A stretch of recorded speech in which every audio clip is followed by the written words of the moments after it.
Welcome to Healing Generations, a podcast creating a dialogue uplifting the importance of healing, strengthening, and supporting our communities, and that addresses the disparities and inequities in communities of color.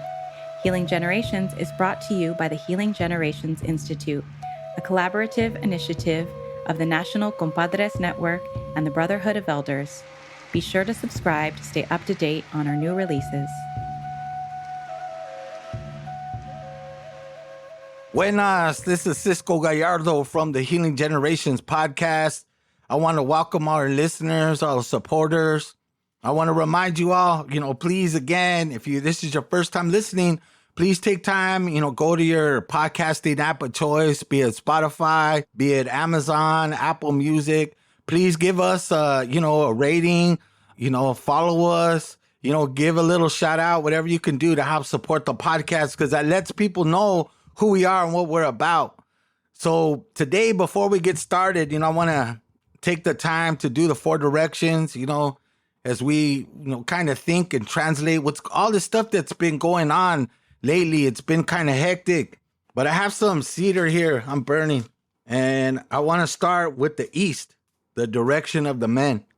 So in your mind, you could close your eyes and think about all the men in your life, your dad, your grandpa, your sons, your uncles, your nephews, your homies.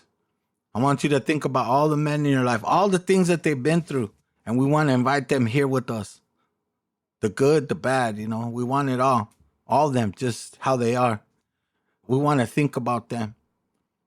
And then as we turn around facing the west, I want you to think about all those from the east to the west, our LGBTQ relatives. We want to think about them and make sure they know that they're important too.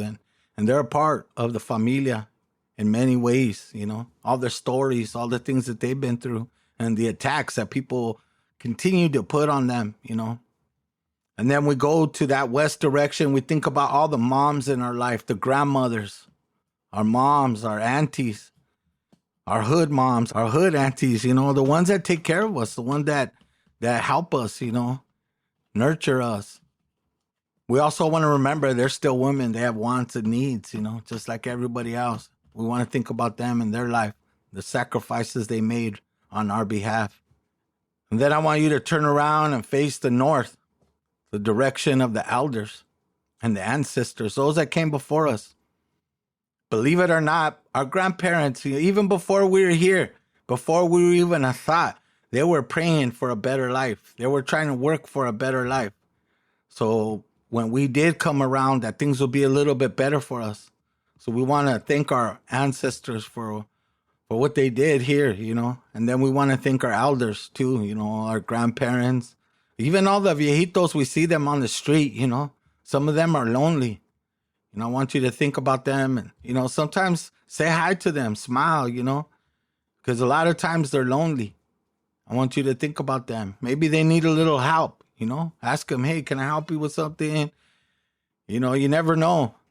Sometimes people just need that little communication, a little attention, And then I want you to turn around and we want to think about that spectrum again, from our elders all the way down to our children. Every age group. All the way down to the kids that are not even here yet. Little babies that were just born. I have a little granddaughter that was born. Her name was Donancine. I want to think about her too, that things are going to be better for her. We're going to work on where our kids grow up. We want better things, better education, better family, better things in life. We want good things for them. All the way up to the middle school age kids, to the high school age kids. We think about them too, Even the young 20s, they're still young. I look at them like little babies. Like, man, you don't even know what you're getting yourself into yet. But we want to think about them too. We want them to know that they can make a difference in the world. What we always tell them, you could be who you want to be. Whatever you put energy into, it's going to be like that. And then we want you to turn around, face the sun. The sun represents the new day, the hope. I want you to think about the sun in that way. When you get up, you see that sun, what it represents every day. We have an opportunity to create a new life every day. We can't go backwards and change things. We can make things right, though. That's the one thing we can do. And then I want you to touch the earth, Mother Earth, and just think about all, we take from Mother Earth, all the things that we kind of take for granted, you know, especially right now. It's about ready to change. The season's about to change to the summertime. You know what that means? People outside working, doing all the different things they're doing, growing food, doing all those things for us, We want to think about them too. And then, of course, we want to think about the middle, the creator. Whatever you call the creator, even if you don't even believe in God, you have to believe in the miracle of life, that life is precious. The fact that we breathe, the fact that we can laugh and have fun and feel the feelings, even if it's sad feelings, we still feel all those range of feelings, and that's kind of the beauty of our lives, in that way. So I want you to think about that. I want you to take a deep breath in, kind of acknowledge yourself, Maybe you're going through a hard time. I want you to think about maybe something you could work on. Because today we're going to have a conversation about transformation, about if you want to change your life, it's up to you. You just have to start somewhere. You don't need anybody's permission. A lot of times we say, well, if this happens, I'm going to do this. You kind of negotiate with your life. What I would say is just take that first step. So we have a special guest today. I met her, I think it was last October. I went to a training. We're doing a circle keeper training over here in some place in South Central. We're doing some training. And I was paying attention, not only because the way she looks, but her story. And it made me, it's hopeful to see people that are going through life and still want to make sure that the young people have something to count on, have somebody to be there with, Some people call them just case managers, but to me, it's more than that. Case management is really creating a kinship, a relationship, because what we do when you work in the community is not transactional. We're there for the long haul. I mean, there's still kids that I talk to today that I met when they were 13, when they were 12, and now they're in their 30s, having families and all that. So with that, I want to welcome Christina Luna. I want to just say thank you for joining us today. And I'm just going to shout out, if you could just tell us again who you are, and please share a little bit about yourself, your family, your background, and a little bit about your journey up to this point in life. Well, thank you for inviting me, first of all. It's a pleasure to be here. And a little bit about myself. My name is Christina, like you said, 47 years old. I'm a single mother of 3 kids.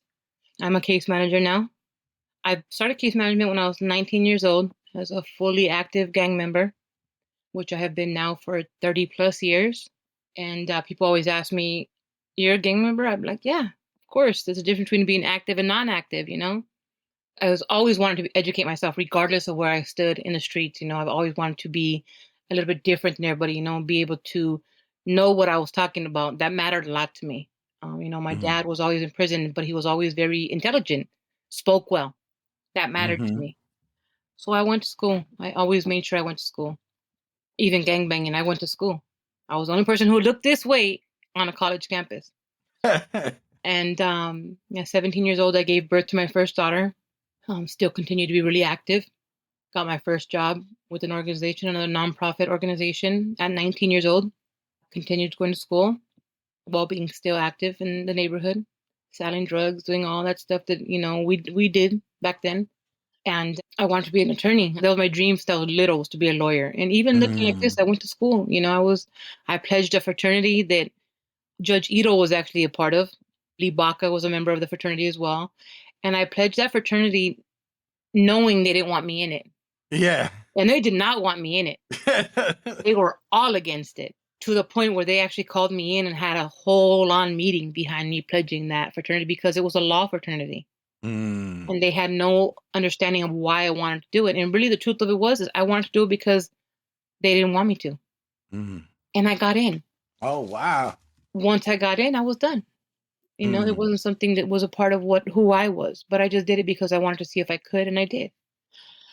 I never ended up finishing school to become an attorney, but I did become a paralegal. And even while being active for many years, up until my late 30s, maybe even early 40s, I had a business as a paralegal for 11 years in the city of Norwalk. I had two more kids. I have a 16-year-old daughter, and a son that's 19, and a 30-year-old daughter. Like I said, I'm a single parent. And I did everything I did because of my kids. They were like the only thing I had that keep me going. My dad was always in prison. May he rest in peace. My sisters, they lived in Vegas. I was the only one here in LA, so I didn't really have too much to lean on but my kids. And everything I did was for them because I wanted to give them the opportunity to never say that I wasn't there. So it was really important to me to make sure I had my own business so that I can be a part of everything my kids did. And that mattered to me. Because looking at me, people always had that misconceived notion that as a mother looked like this, I didn't value my kids or I didn't value anything that my kids did. On the contrary, I value everything my kids do.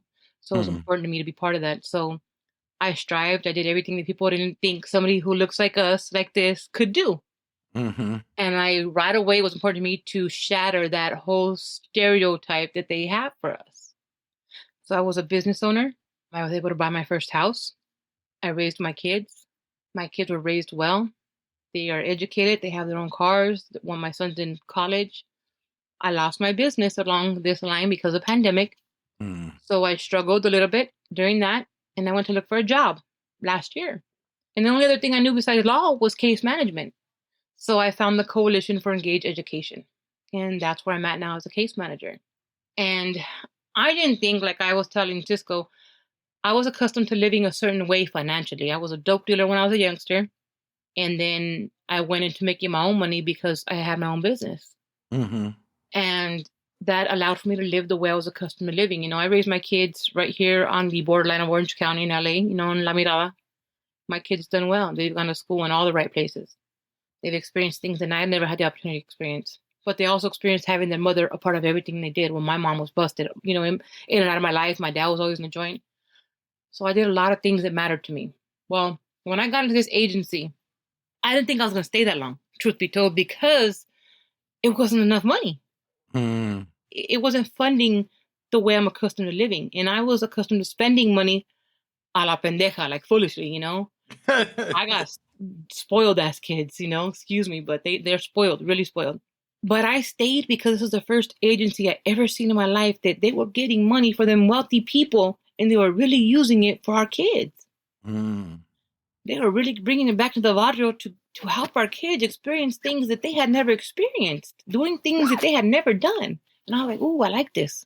We were going to meet the kids in their home. We didn't have to worry about calling their parents. Hey, can you bring them? Parents talking about, no, I don't got no car. We're going into their barrio, going to their house, knocking on their door, picking them up, taking them to Starbucks, and we're meeting with those kids there. They call me from a park or wherever else, miss, can I meet? I got you. So I stayed there. So I've been there for a year and a half. And this agency allows for me to take my kids with us to do the activities and the events that we do, which is amazing because we're doing things there that I wouldn't otherwise be able to afford to take my kids to enjoy. And I love it. I adore it. I respect that agency with my all. And they don't judge based, obviously the directors of this program don't look like us, they never told me, hey, Christina, come in with a turtleneck. Can you cover up tattoos on your face? Never, She respected who I was and what I was capable of doing. She knew I knew what I was doing. She knew I knew what I was speaking about with regards to the sincerity I have to work with these youth, And one of the things about working with these kids is I never have went in there to tell these kids, you can't do this. I don't go in there telling none of these kids, you can't be from a barrio. That's the wrong thing to do. How am I going to go in there and be a hypocrite? That's not the reality of who I am. So I've gone in and I've done a lot of being real with them. I'm saying? I tell these kids the reality of what things are. I'm a homegirl who has owned my own home, had my own business, raised my children, not with the help of the county, ever. I'm able to provide for them. I'm able to be with them, which is my driving force, literally, is my kids. By the help of my father, rest in peace. I lost him 4 months ago today, as a matter of fact. It gave me a lot of stability because they depended on me. They looked to me for everything, and that gave me just so much more ability to do what I do with passion because they got my back. My kids, they're there. They're righteous. My kids have never been raised in the barrio. They don't know anything about barrio life. The only knowledge my kids have about barrios, drugs, or anything is their family. That's it. Nothing more, and that was hard for them because when I take them with these kids that were around, they don't know nothing about the way these kids are accustomed to living.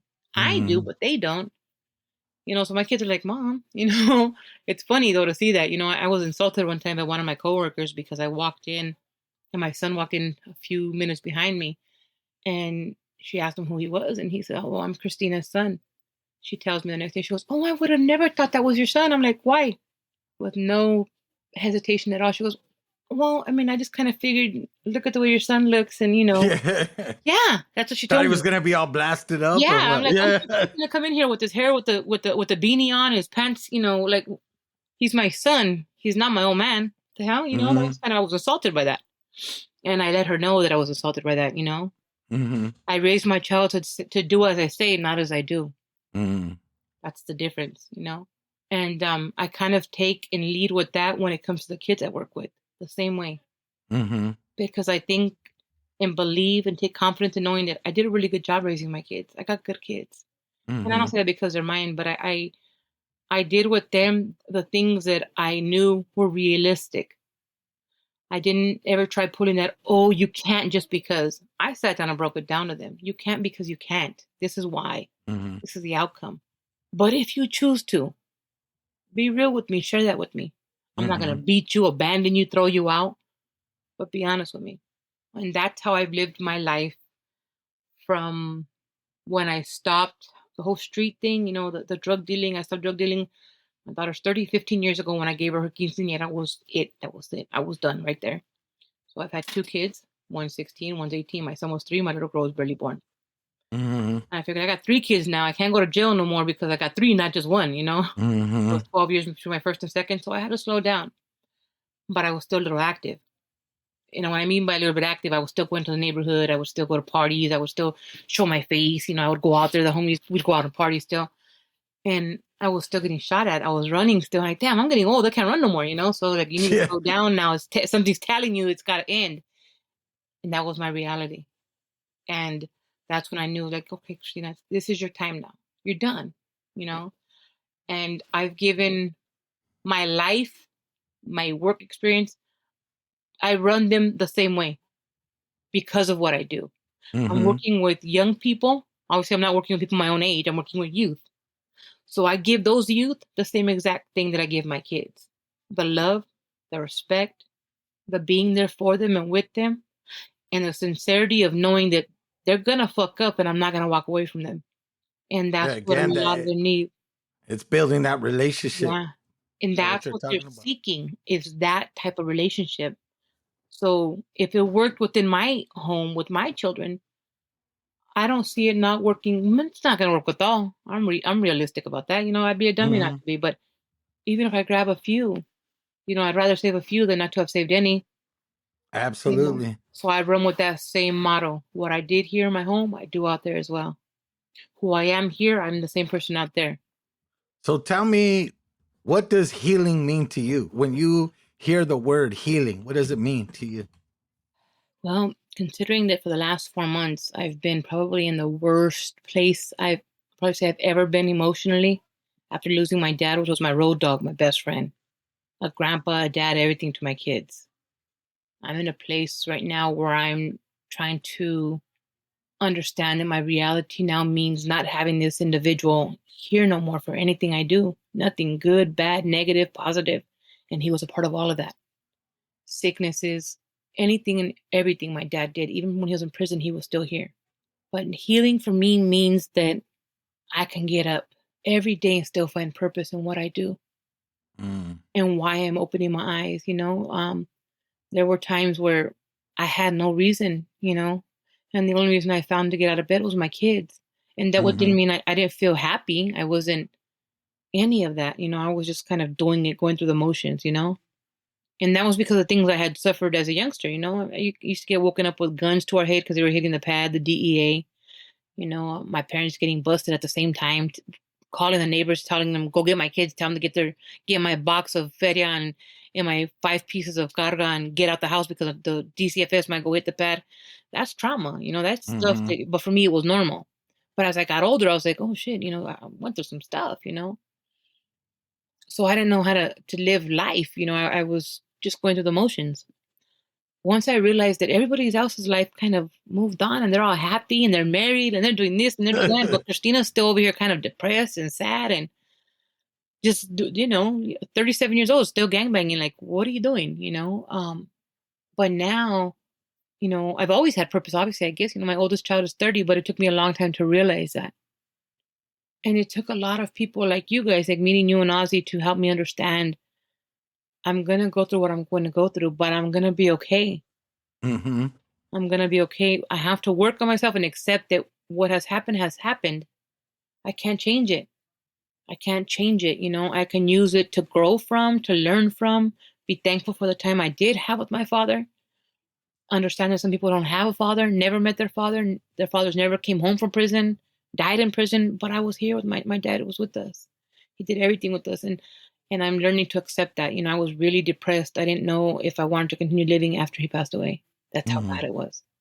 And I had to really sit back and check myself and tell myself, he gave you way more strength than you think you have right now, Christina. And I had to accept it's okay for me to hurt. He's gone. I can't call him no more. I'm not going to hear his voice no more. But I get to remember everything I did with that man. And I did a lot with him. I get to remember all the things he did with my kids, everything he was a part of. So healing now for me is accepting my life for what it has been, growing from all the trauma, growing from my struggles, growing from my roadblocks, and telling myself, damn, you went through all that and you're still here. I'm not a drug addict, not an alcoholic. Mm-hmm. I'm not in the streets. I have all my children. Nobody's ever raised my kids but me. They've never been taken from my home. I'm going to be all right. And now I could talk about it and I could share that. When I went to your guys' the first time I met you guys, I had never done that ever, Mm-hmm. ever shared with anybody in a public place with people I didn't know, ever, much less get emotional. Mm-hmm. And now I can talk about what I've suffered through and I'm all right still. So being able to talk about my trials and tribulations and express the emotion that I'm feeling at that moment, that's what healing is to me. I did it. I'm okay. I'll be all right. So tell me from when you were young, like some of those lessons that you learned from your cultura, from your family, from your ways. You talked about your dad, how he wasn't there, but he was there, but what are some of those experiences that helped you in your healing? Because you poured something different into your kids that you grew up with because you wanted a different life for them. What was that kept them good? I mean, even when you were doing advocacy work when you were 19, still active, you still wanted something from life, right? Even at that age, you still wanted something different. But sometimes, I know how it feels. It almost feels too normal. It's just, it is what it is. I was in an accident when I was 13. My mom was incarcerated. My mom wasn't there. She was in Mm, jail. The worst accident of my life. Like, I was supposed to have died. I didn't. I couldn't walk for 2 years, but I was supposed to have died. That was my first, outside of all the other trauma she had put us through with them raiding the house and all that stuff. When I realized and got to a point in my life where I realized that's not normal, this shit's not supposed to happen. I thought it was supposed to happen to everybody. They was doing it in my house mm-hmm, on a regular. But, it's funny. I always say I was doomed from the day I was conceived because my parents both were incarcerated in the Ventura YA when they met. mm-hmm, My mom was in there for murder. My father was in there for attempted murder. She was 17. He was 18. And they mm-hmm. met there. My dad said he seen her on the other side of the fence walking and her dress blew up. And he was like, oh, I'm going to have her. He did. He did. They met in there. They hooked up in there somehow, some way. And Yeah. he told her, go live at my mom's house in Watts because she was from Pico Rivera. She did. Mm-hmm. A couple years later, I'm here. But some of the things that was the first thing I think was going through things like trauma like that and knowing my parents weren't around. Because when it happened, my accident when I was 13, my dad was in the streets getting high on Sherm. Because when they finally found him, he was so PCP'd out, he didn't know what the hell he was doing at the hospital. My Dang. stepmom was there. And my mom was incarcerated. That was the first sign of like, damn, this shit's not normal. Later, I didn't get to experience nothing, like nothing. We were already getting left at home being youngsters. We had a house in Inglewood, and my mom was doing tranzas with Jamaicans. So we'd have 4 or 5 Jamaicans walk into our pad, and all of our homeboys were already running around in and out of our house. So my mom was telling our neighbors that our house was a halfway house for youngsters, and they were the probation officers. I seen all these things happening. I'm like, this shit is not normal. It was cool as a kid. As a kid, it was cool. You know, like, oh, okay, we could tell all the homies here, whoop-de-whoop, yada, yada. Everybody was like, oh, Smiley and Droopy's house is cool, you know? And then at 17, I gave birth to my daughter. My mom was in jail. Mm-hmm. So was my dad. I was already living with my daughter's father. He was 19. I had just met him. He had just got out of jail. So right away, obviously, I mean, I ended up hooking up with what I was accustomed to, a convict, because the personality the convicts have was all I knew in regards to men. That's all I understood. That's the only thing I'd ever had. So just like my dad, I sought that out in a man. The same characteristics, the way they carried themselves, you know? And I just told myself, damn, I can't see myself doing all this shit to my kids. Mind you, I had my first one at 17. I didn't have my second kid till 12 years later because of the way I was living. Like, I don't want to do this, but I still always had my daughter. I never had her in the streets because since I was really young, I've always had my own place. Drug dealing did a lot for me. I was New Year's Eve of 1994. We went out. My daughter was a year old, and we got shot at. We had just picked up a little homeboy. My old man was driving. I was sitting shotgun. One of the little homies was walking down the street. We picked him up. He jumped in the backseat of my car, and we got shot at. And I turned around to see how they were, and he was laying like this. They had shot him in the head. And I had told myself, Father God, if you let us get home tonight, because my old man, obviously my daughter's father, had just gotten out, he would have gotten violated and gone back to the joint. I prayed. I said, if you let us get home tonight and nobody dies, I will never come out again on New Year's. I would never celebrate New Year's again. And I never have to this day. Never. Because he didn't die. I'm sure sometimes he feels he wish he would have died, but he was left, you know, mudo. He doesn't talk normal no more. He doesn't communicate normal anymore, but he's alive. And we all got home. Nobody got busted. All those little small things that I endured made me understand that I didn't want to show my kids that shit. I knew who I was. That's all I ever knew. So I told myself when I had my house with my kids, that was going to be their house. That's for them. Whatever I got to do or want to do, I'll go to the streets and do it. And I always had somebody living with me who was like a nanny for them. If it was not one of my older primas, a tia, an older tia, I always had an extra adult living in my house so that I can go party. And I did. I always did. But the one thing I didn't do was I never took it to my home. That's where I drew the line. And I don't know what it was that did it for me. It just made me see that I can never be like that. I know it sounds horrible to say, but I wanted to be a smart homegirl. It mattered to me. My etiquette mattered to me, how I spoke. I knew that I wanted people to look at me and see this. I was okay with that. But I never wanted them to see this, associate it with this, and be like, she speaks like what she looks like. Yes, a lot of people say I look ignorant the way I look, whatever. You know, that's fine. I don't care what you think about how I look. I do care about if you think that I'm an ignorant person, because that I'm not. So I made it a point to not only educate myself, I promised myself I would never humiliate my children like I felt 1,000,000 times when I was a kid. 1,000,000 times. When the Huras were hitting our pad and they had everybody outside and everybody got to see that. Or when my parents weren't there for any of the school things we did because they were always busted. I never could look anywhere and be like, oh, my mom and dad are right there. Never happened. Never happened. Didn't play sports, didn't do anything. Nothing. That's why at 15 years old, I was already selling drugs. We had no other direction to go in. That was it. Did you have a role model or somebody outside your family in school, in the community, someone you could look up to, a mujer? Nobody. I had absolutely nobody. Everybody in my family, unfortunately, was a dope fiend or a dope fiend and a convict. Shermhead and a convict. Mom wasn't a drug addict, but mom was a huge drug dealer. But that put her in jail lots of times. It was weird because my dad, even being a drug addict as he was, he had morals, which was crazy, truth be told. He was very old school. Even when he left us, when he passed away, he always had morals. He never partied in his house. He just didn't go home for weeks, you know, but his home was always well kept. He always respected the fact that his family was home. He never took things to his home. He didn't walk around inside his house high. He didn't get loaded in his house. Nothing. My dad did what he did, and he did in the streets. His home was his safe haven. That was the Mm-hmm. one thing I understood and I respected. My mom, on the other hand, everything got done in her house. Mm-hmm. She was not a drug addict in any way, just a drug dealer. So everything got done. She did all her trantas out of her home, everything. That's why our home was hit so many times. But I just knew that I could never make my kids feel the way I felt. And I have 2 other sisters who went through the same thing I did. And none of our kids, my other sisters, my homegirl too, none of our kids have ever got into gangbanging. Because we left. I left Inglewood.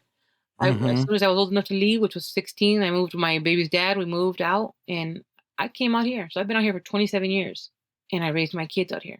They all went to school out here. My kids all they rate the schools between a 1 and a 10.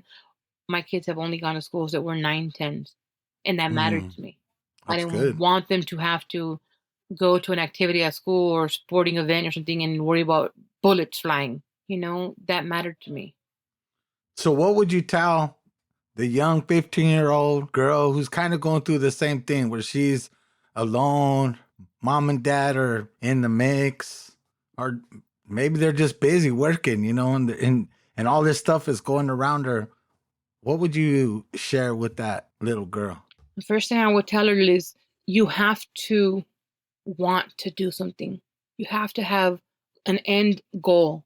You have to have something that you want. Once you figure out that you want something, if you really want it, you're gonna go get it. Nobody can stop you from getting it. Nobody. Mm-hmm. Nobody. Not the way you've lived life. You're 15 years old. You're 16 years old. I didn't stop gangbanging until I was in my 30s. Mm-hmm. But the one thing I did do was I always went to school. Mm-hmm. I cared about going to school. You have to know that you want something and that you can get it. You live in a country that's going to give it to you. And 9 out of 10, you can get the education you want for free. Mm-hmm. Take advantage of that.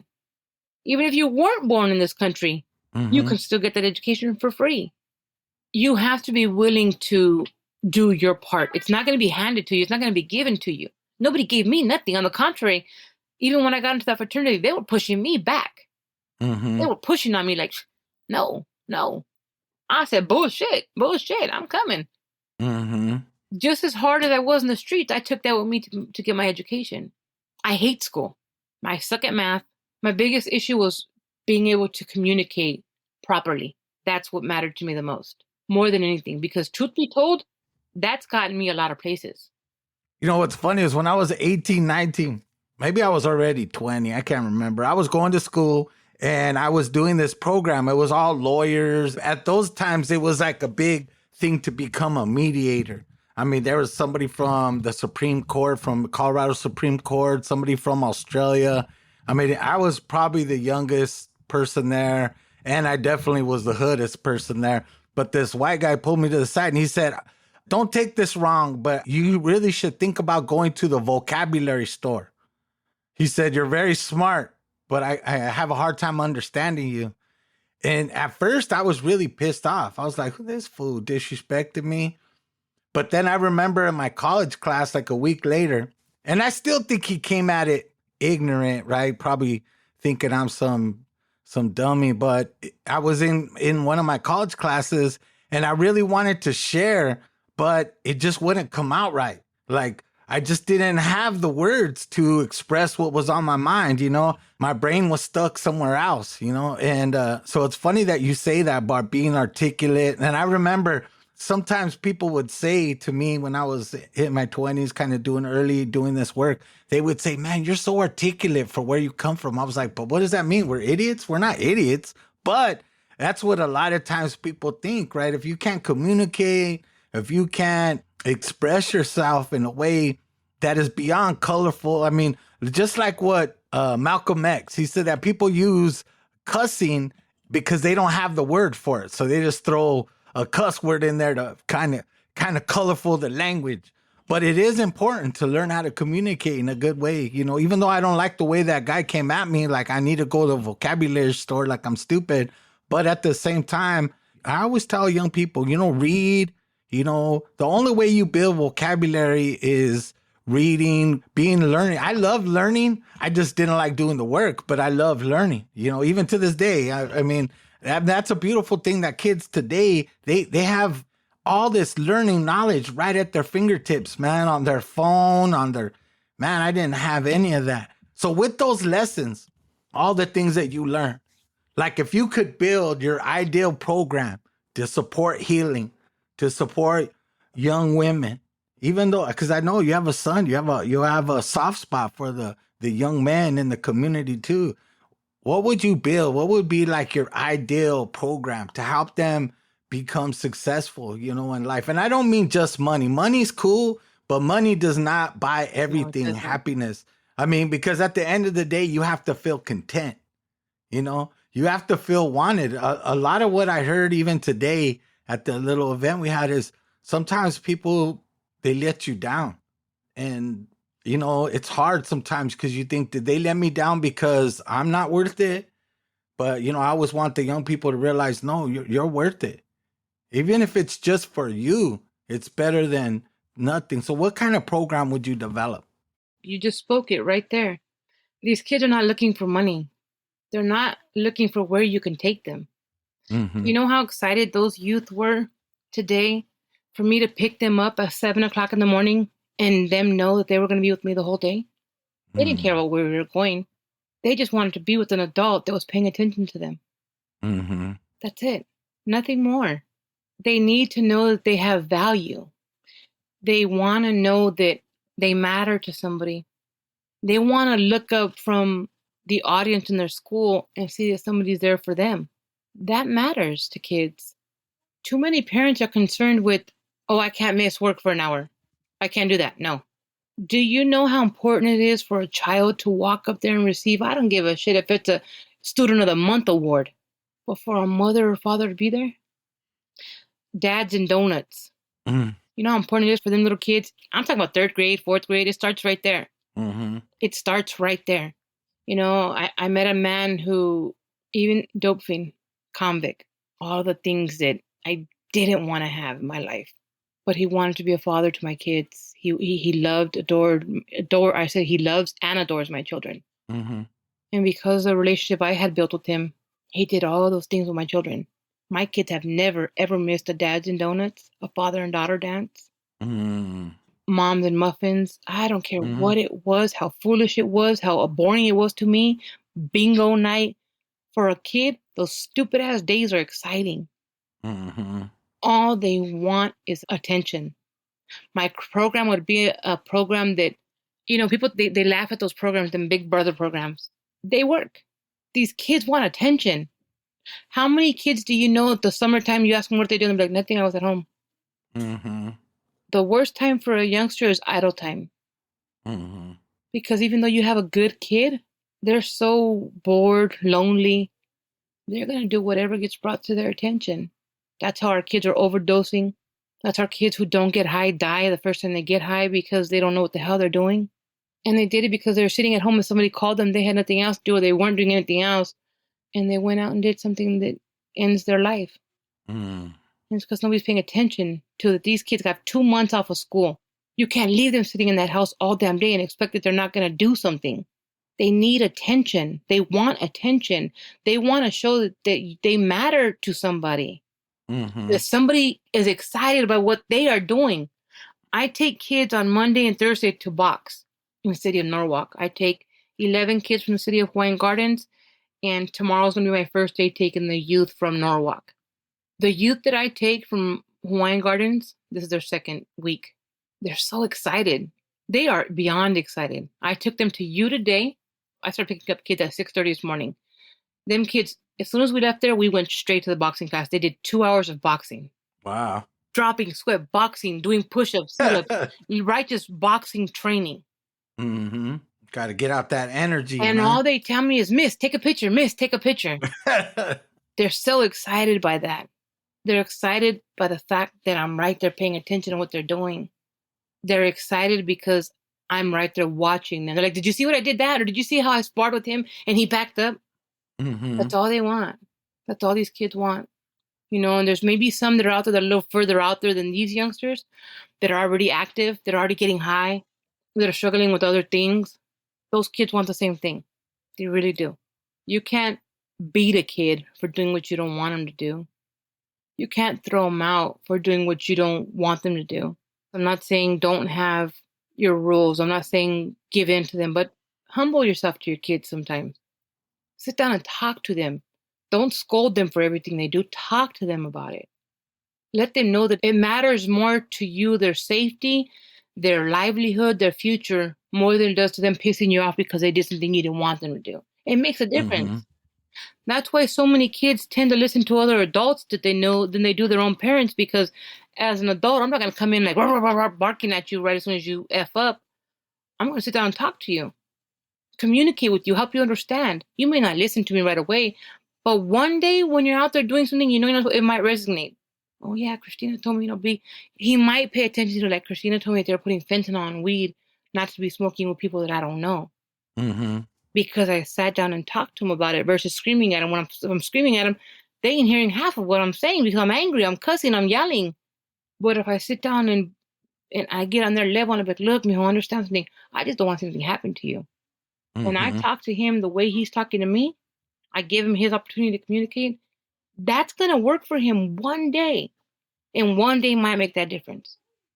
You have to be sincere. If there's one thing kids can see is bullshit. You definitely have to be sincere. Yeah, they know. They know when You you're know. bullshitting them. Yeah, they're like, it's funny. Kids will test you. They'll be Oh, like, yeah. oh, you do this for money. You do this. It's like, if you only knew. In our society, they don't value people who work with kids per se. They value lots of other jobs, but not that job. We do it out of our hearts because we love Absolutely. kids. I mean, there ain't nothing better than to see a kid you work with become successful. And not that we had everything, we just had a little piece of it, but you don't know that one word or one thing you told them that made a difference to them. Mhm. I've had many kids over the years come to me and say, man, you told me this one thing.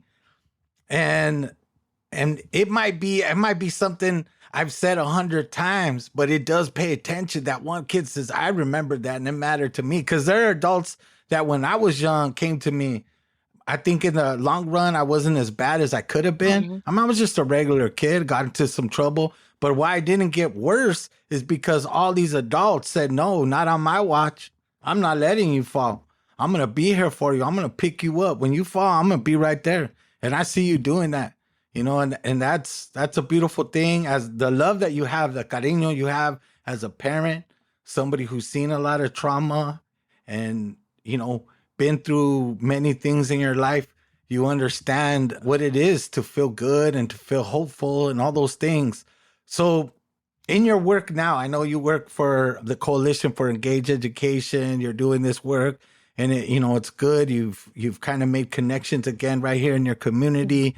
But I want you to think about that person as we wrap this interview up. I want to thank you again for making yourself available and trusting me and trusting the process to share a little bit, because it's hard. I know it's hard to share some of our traumas and things that we've been through. But I want you to think about that person who right now wants to work with kids, who may be going to college, or maybe just wants to do something good, because there's a lot of adults out there. They always complain about not having nothing to do. And I'm like, there's so many kids that could just use your friendship. They could just use your kinship. I strongly believe we create family. Sometimes we're born with it, but you don't always get to pick them. But in life, you go through life, you get to pick. Some of the closest people I'm with, I've been running with them for years, 30 years plus. I mean, we're our deep friends. This ain't fly by night relationships. These are deep friendships. So what would you tell them to keep going, doing the work? And what kind of advice would you give just for anybody who's in that dark place and needs to find a little bit of healing? So, two questions. One, what would you give that advice to someone who's getting into this work? And two, that person that's in that dark space right now who just needs a little bit of light. Let me start with the second question. For somebody who's out there struggling and they're in that dark place, I would say to you, find your light. Don't stay there.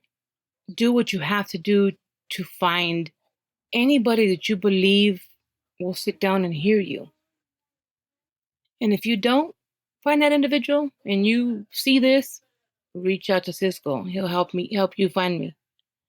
I'm not perfect. I'm not no angel. I ain't none of that. But I'm an individual who, if you are struggling and you don't have nobody should ever not have somebody. No man is an island.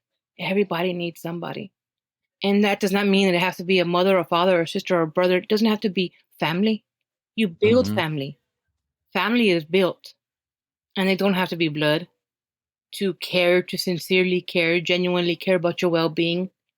If you're in that dark place, you can get out of there. I've been there.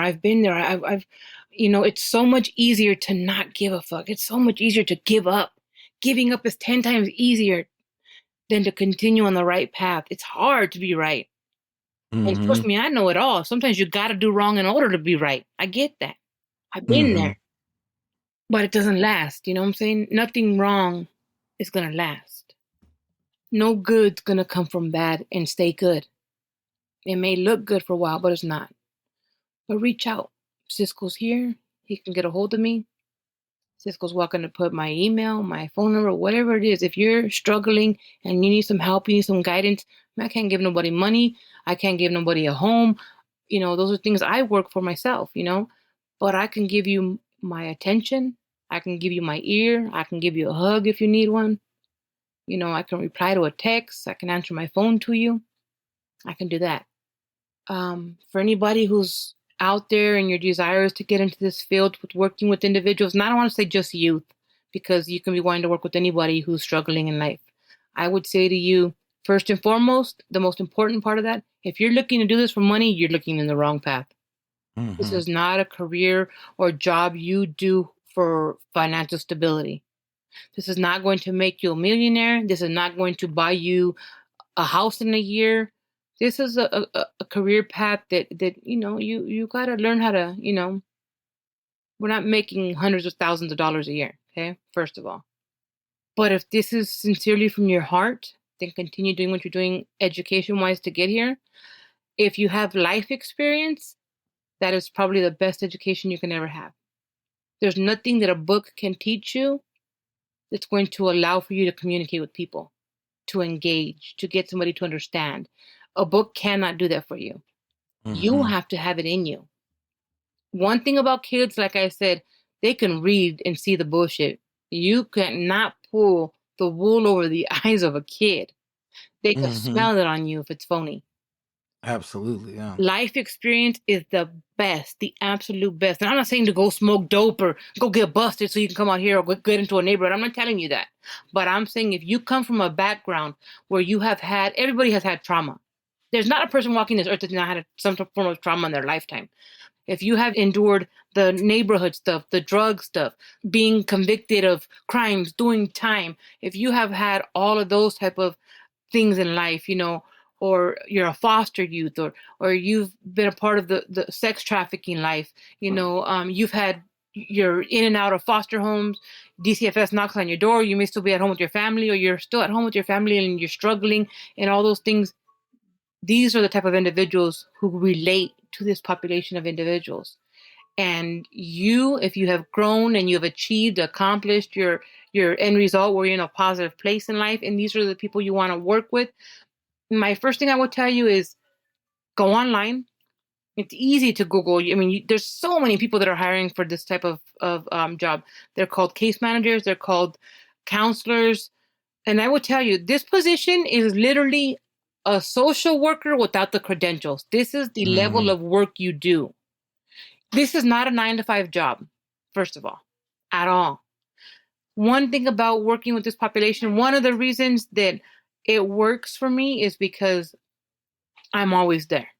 I make myself available to them. I can't turn my phone off because these youth are not going to struggle from 9 to 5 Yeah, at definitely. all. I get phone calls and text messages at 1 o'clock in the morning with kids that are having problems. They want to run away from home. There, or a girl who he took my baby. We go through a lot with these people. With these kids, these youth, these young adults that are growing. We are the ones they call when they're struggling. You know why? Because you have committed yourself to them. You have told these individuals, I'm here for you. I'm going to Mm. help you. I want to help you grow in life. That is what we do. You are here to guide them, redirect their path, pull them from the negativity and show them the positiveness and show them that because you look like this does not mean you cannot achieve that. Mm-hmm. This is not going to hold you back. Being incarcerated is not going to hold you back. Anybody can do this if your heart is in it. You have to be real about it, though. You can't come into this field just trying to jive and connive and think you're going to have an easy job because we're always out doing events. No, no, no, no, no. Because you're playing with the lives of individuals, because they are going to lean on you, literally. You're going to be their confidant. You're going to be their therapist. You're going to be the mother. You're going to be the father, the big sister, the homeboy, the homegirl. You're going to be all of what they need when they are struggling with the situation. So I would tell you, think about it really hard, because some of these things you take home with you. I think about some of these youth in the middle of the night, like, damn, I feel really bad. Like, I wonder what's going on. I've had to do things that I didn't want to do as a case manager. We are mandated reporters, first of all. Mm-hmm. If you ain't got that ability, I'm a homegirl. We don't tell, we don't snitch. I believe wholeheartedly in that. But when it comes to kids, don't play with me. Mm-hmm. We on a whole different get down when it comes to that. But if you hear or find out that these children have been victimized or are being victimized, it is your responsibility to do your due diligence to make sure you let that be known and you protect that child. Absolutely. So I say to you, first and foremost, be ready for the responsibility that this position will give you. You are going to be responsible for the life of another individual getting better, being there when they're struggling. That's a big deal. This is not a 9 to 5. Well, I appreciate you kind of framing it that way, because it is tough. It's a tough, I mean, there's all kinds of levels of work, right? Being after school, Yeah. kind of helping people with homework, to Mm-hmm. doing different types of outreach. You can level up, but focus on your skills and focus on your own palabra, because Absolutely. you can't ask kids to do something you're not willing to do for Absolutely. yourself. Live in a good way, try to do the best you can. And also, you can't just preach, hey, acceptance. You have to be accepting. Yeah. You have to have all those same feelings. So with that, Christina, I want to thank you again, man. Just all the things you shared. I think your message is important to get out to the community, as far as because there's a lot of people out there I feel they can help, but they don't. Or there's somebody out there who's just struggling in everyday life. So I want to remind our listeners, please, if you want to send us an email or something, you could find my information on the nationalcompadresnetwork.org. That's our website. And I'm going to put all of Christina's stuff in the show notes. I'll put her agency, their website, and all that kind of information. It'll be there. So when the episode airs, just look right there to the notes section, and you'll find all the information you need. I'll make sure it gets in there. But I just want to say to each and every one of you, make that difference. First, make sure your life is straight. Just like they tell you on the airplane, make sure you got that oxygen mask on before you reach out to other people. And it's always, a lot of times people want to give advice, but they don't use it themselves. And I would just want to remind you, part of even the work that we do, there is vicarious trauma. You see things happening, things to kids that you witnessed growing up, you witnessed yourself. It is a lot. If you're listening to this and you've been through that, reach out for help. You could reach out to me. You could reach out to, even if you just don't know where to go. Either way, you can reach out and we'll kind of point you in the right direction. And, send us a message or something. So I'm going to send it back to you one more time just to give the last word, Christina. Again, I want to thank you so much. I'm so appreciative of you and what you're doing for these young people. I'm happy that you have it in your heart to share your life, share your story, share your life beyond your own kids. That's a lot. Some people will be like, nah, I just got this, but you're giving that love beyond your home, and I appreciate it. Thank you. I appreciate you as well. I after meeting you and Ozzy and seeing the message you guys deliver, I appreciate you. You guys' organization is amazing, what you guys do. I want to learn how to be able to communicate that to my youth, help them understand, your guys' program is something I would love for my son to become a part of. I would wholeheartedly love nothing more than to see my son to put himself in that, in that organization so that he can grow as a man. I'm not a man. I can never be a father. I can never teach my son the things that a father can teach him. All I can do is love him, but I say to you guys all, love yourself, man. find healing within yourself. I don't go tell anybody to go get a therapist, none of that. You know what I'm saying? You can sit there to yourself and pray to whoever you pray to. You know what I'm saying? Speak out loud. You'd be surprised when you're talking out loud, like, I do it. I do myself sometimes. They're like, God, give me some strength, take this heaviness off my chest away from me, let me breathe freely, and I sound crazy, but I do it, but whoever you pray to, believe in that prayer, believe in what you're saying, work on it. Don't ever be afraid to ask for help. That's the first mistake you'll make, is not asking for help. That's a mistake in itself. Ask for help. Ask for some guidance. Everybody struggles. Everybody falls. There's always going to be somebody to extend a hand to help you up if you look for it. If you think you're that tough and you can do it on your own, ponle, handle it. Best of luck to you. But we're here. There's a lot of people out here. There's Cisco. We do this stuff because this is us. We love, we care. It matters to us.